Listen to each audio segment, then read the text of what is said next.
When you take a look at a blank chessboard, what comes to mind for you?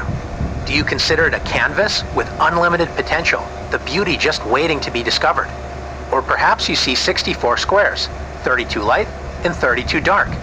It's very important to become familiar with the chessboard. Specifically, the chessboard looks flat, and all the squares appear the same, but not all squares are created equally.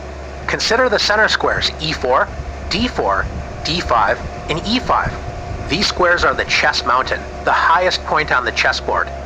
You want to make sure you have your fair share of the chess mountain, or inner center, and the best way to do that is planting flags, or pawns, in the center of the board.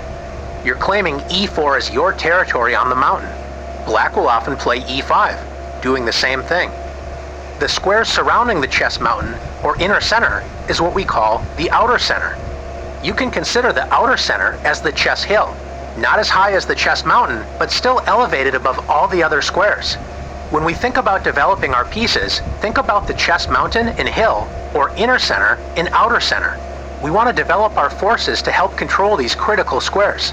Now that we have a general idea of where we want to place our pieces, let's return White's pieces to the starting squares. Let's pretend for a moment that we can only move 2 pawns and the rest of our pieces only once. Where would you develop your forces? Thinking about the chess mountain, or inner center, we don't have to hesitate to play E4 and D4. Knights love to jump into the outer center and help control the key central squares with knight F3 and knight C3. Bishops love open diagonals, so bishop C4 and bishop F4 are natural squares for these pieces. Take a look at all of the squares these bishops control in enemy territory. Castling has a very important role in our development. For this exercise, let's consider castling as the king move. White's king wisely evacuates the center and now has 3 loyal pawns protecting it. Castling also allows us to bring our rook into the action, especially helping control the center, with a move like rook E1. Now we only have our queen and rook on A1 to move. White's queen can be well placed on E2 or D2. Let's move the queen to D2. Now White's rooks are connected, and White's queen backs up the dark squared bishop, supercharging that diagonal. Finally, we would complete our development with rook A to D1. Notice our 2 central pawns, knights, and bishops are all in the inner and outer center. White's major pieces, the queen and 2 rooks, help support the center, so in the future, White can start advancing pawns up the board. Of course, this is only a dream scenario, and our opponent certainly has something to say about this. So what does a position look like when both sides are following this strategy, activating their pieces and controlling these key squares? Let's take a look. This is a very typical opening position, and notice the balance of the forces. Both sides have pawns in the inner center, controlling their fair share of space. Both sides have castled their king to safety, and the knights and bishops are all controlling key squares in the center. With all this in mind, let's have some fun and see development in action. How important is it to develop our pieces to safe, active squares where they work together in harmony? When one side follows this advice and the other side ignores it, we'll soon find an answer. After E4, E5, knight F3, White combines development with attack. Black's most popular and flexible move is knight C6, developing a piece toward the center and protecting the E5 pawn. Instead, Black plays D6. Is this a good move for Black?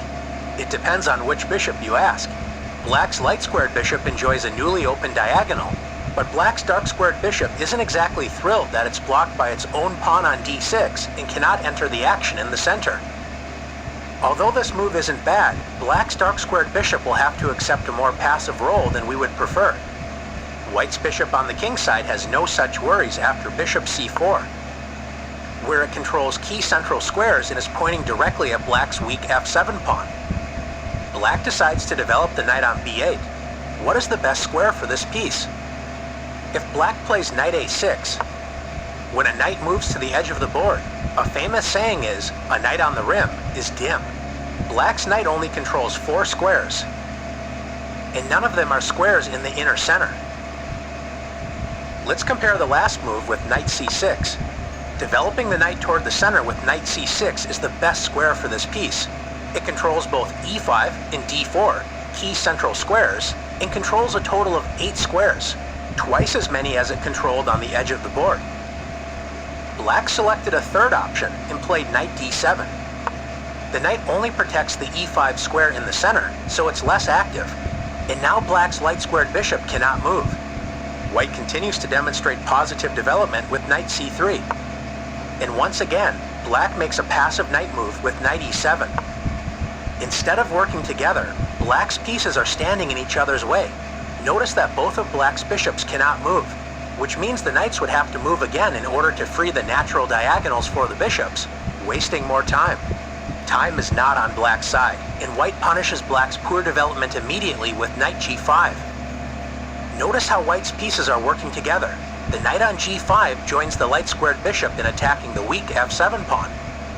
White's knight on c3 and pawn on e4 join the light-squared bishop in protecting the key d5 square, which means if Black plays the best move in a bad position, d5, White can simply capture the pawn and win material. Instead of blocking this dangerous diagonal with d5, Black decides to play f6, turning the position from bad to completely losing.